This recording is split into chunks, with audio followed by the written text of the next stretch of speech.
Space Freight from Waterworks Games is a game where you're going to be flying through, guess what? Space. Collecting, you know what?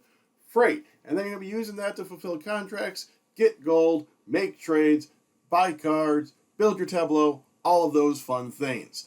So let me briefly show you how it plays and then come back here for my thoughts. See you then. Here we are set up for a two-player game of Space Freight. These are all prototype components. Check below for the campaign link to see what the production quality should look like. Really quick, I'm going to point out a couple of things that are different with this one. This has everything in component trays with these little top parts that explain what everything is. So this explains the ships and kind of how that process works. Then you'll see the second one. This is resources, explain the resources, how to set up for player count, what they all are, the miner cards, the scavengers, trading and missions, how to set all that up, how that works, and then the cards, what to give each person, so forth. Then on the back of that is the appendix for the various different things. So for setup, you are going to have each person have their ship, putting in their designated spot. You're going to be taking all of the scrap and just spraying it out into space. Throughout the game, that is where scrap will end up. When you pay for it, trade, and so forth, you just throw it back out into space. You're going to be randomly rolling each of the dice around here, and then you're going to put the gold die in the middle that says 1. You're going to make a stack of the 8 missions and 6 missions. It shows right there. You're going to shuffle the deck of crew cards, make a display, and then each person has a starting set. You'll see their little number down here at the bottom, and you'll give them each one of those along with an action card. And then as you saw, based on how many players and where you are, you're going to be starting out with gold. When you play the game, on your turn, you are going to be doing 2 actions per turn. The first action that you can do is you can move. Moving to space is 1, and then moving to any of these other spots is 1 movement. So to go from here to the blue would be 1, 2, and it doesn't matter the distance, so I could even go 1, 2 to get over to yellow. When in the trading post, you can use a move just to taxi between the different spots. So you could just go there, there, etc. That is moving. As an action, you can load and unload. So if I had these 3 green on mine, as an action, I could unload the 3 green to my supply, and then I can load all in the same action. You may purchase a card. The card's purchase points is up here, the cost. So for instance, this one is 2 red or 3 gold. The shapeshifter is 1 of each thing, and then the officers are such. When you pay for a card, you can buy it from anywhere. Your ship doesn't have to be docked. Your ship can be anywhere. However, the resources to buy it need to come from your supply that you have previously unloaded. There's a few different cards in here. There's extra crew you can buy. You have an initial starting crew that do actions that I'll get into next. But so you could be buying this miner to then increase your mine action. There are 2 that you have out here that you don't start off with. I'll explain those when I explain crew in general. You have a shapeshifter. This one can take the shape of any of the crew at the beginning of your turn, even ones that you don't have. Officers, you're going to be putting in your tableau as well, and they're going to have a action ability that will be taking place instead of one of these actions. It's just doing a captain action, and they vary based on different captains, or officers, I should say. There are boost cards. Boost cards cost 1 gold to have, and then these are going to be a one-time use. The boost would be the action. You'd use it, and then you discard it, and at the bottom, they do let you take an extra action. So it's do whatever the action is, and then take an extra action going forth doing the other ones. The other action you can take is a crew action, and these have different abilities depending on which crew action you use. So you have the trader. The trader allows you to do trades at the trading station. For each trader you have, you can do a trade action. A trade action is either trade in here or increase or decrease one of the die. So with 1 trader, I could bring this down to a 2.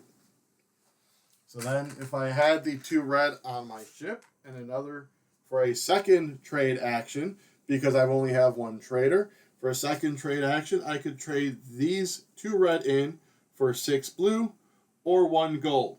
The 1 gold is adjacent to everything, so if I had the 1 gold on here, I could trade that in for the 6 blue.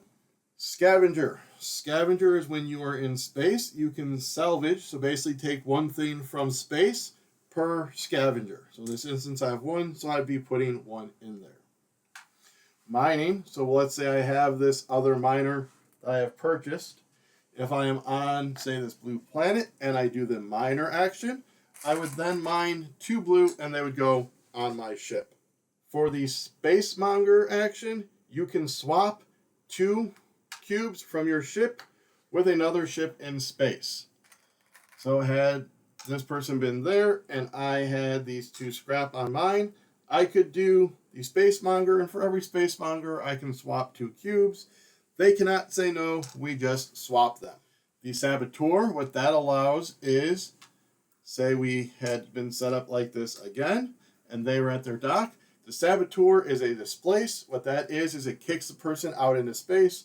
So I could do the saboteur action, kick them into space, and then even do the spacemonger as my second action to trade them.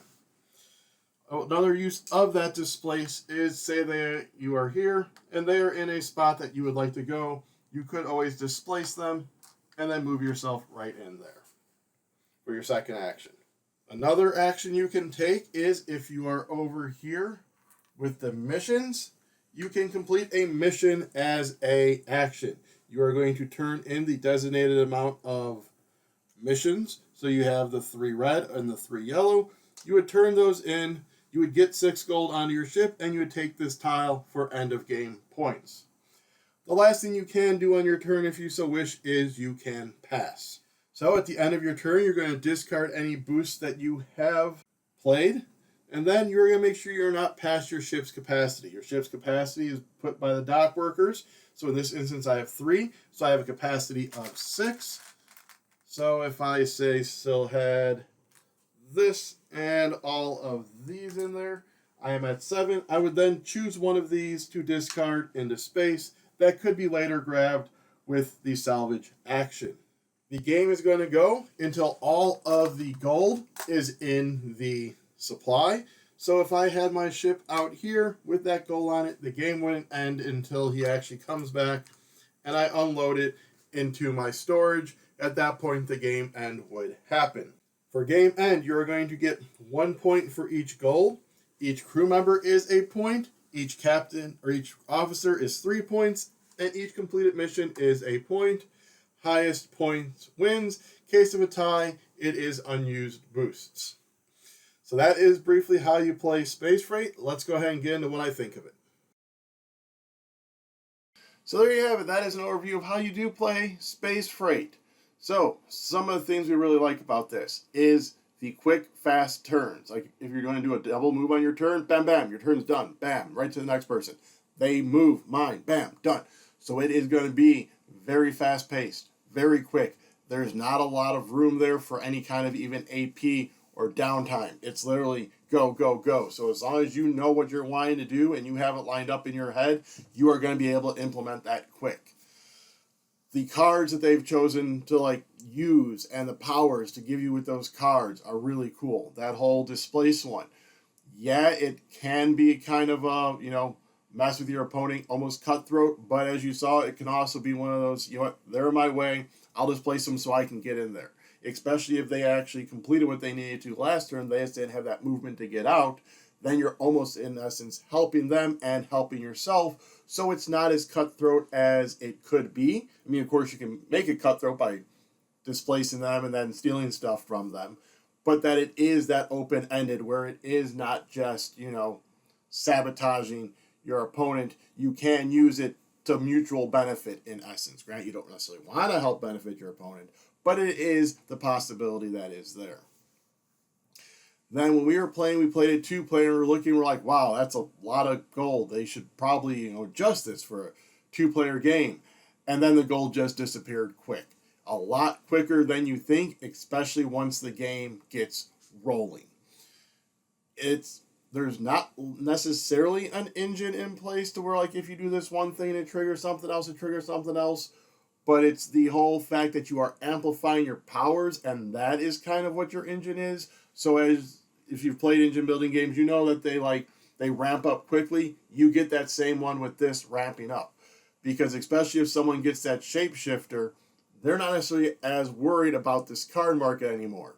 Because that's what happened in one of the games with Bri, is she got that shapeshifter, so she kept having it be in the mining. She mined this stuff, and then went over, and then once she had enough stuff in there, she made it a dockhand, so she had the increased storage space now, went, traded and got the 8 gold, went, and just kept getting those, and that is actually how she pulled out the victory, because she was starting to be able to get those 8 gold contracts, whereas I was only being able to get the 6, so she ended up outlasting me with those gold, because that shapeshifter has such a wide array of abilities.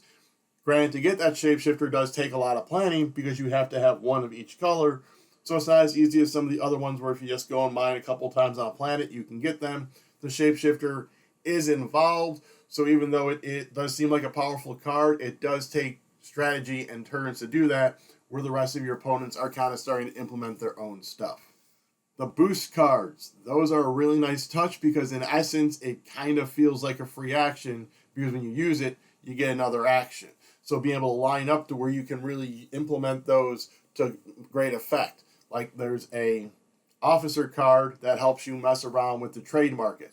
Well, there's also a boost card that affects the trade market. So you can set yourself up, use the boost card, mess around with the trade market, and then optimize it even more with that officer. So there's a lot of nice synergies between the cards there that if you get them in the right order, you can really do these big, massive turns, even with them being quick. The production value on our prototype copy seems fantastic, so that makes me know that the production quality is going to be just as good, if not better. Those ships felt really nice in hand. They moved around well. The gold cubes, nice heft. That little gold D4, not necessary, but still phenomenal. Adds that little touch of elegance, that little extra production quality that just makes the game feel more premium. And then those little teaching placards on top of each tray, those are real nice, because then you aren't feeling overwhelmed or defeated with this massive rule book you have to go through. It's literally, grab out this tray, read it, it explains everything to you, tells you how to do setup. So you even could, in theory, give yourself one, give another player one, give another player one. Everyone's kind of setting up, reads their thing, then everyone can kind of explain everything to everybody else, and then it's a group teach in essence. So that can really help expedite the learning of the game too, to where one person isn't having to just go all the way through the rule book, and then with each of them flipping over, there's your appendixes and your FAQs and your trade examples, so you can just leave those laid out on the table and easily accessible for everyone. So that's like a really cool evolution, innovation in the teaching and rule book and learning realm of the board games. It added a nice touch. Bri, who's not one to read the rule books, was able to, look at these and be able to just learn quickly as she's going on. And then that way I didn't have to teach it as much, because she was able to get this basic knowledge going off of those cards and got a good enough idea that I was basically able to just do like a brief synopsis and making sure that she understood how everything worked. So that's a really cool element that they're implementing into this game.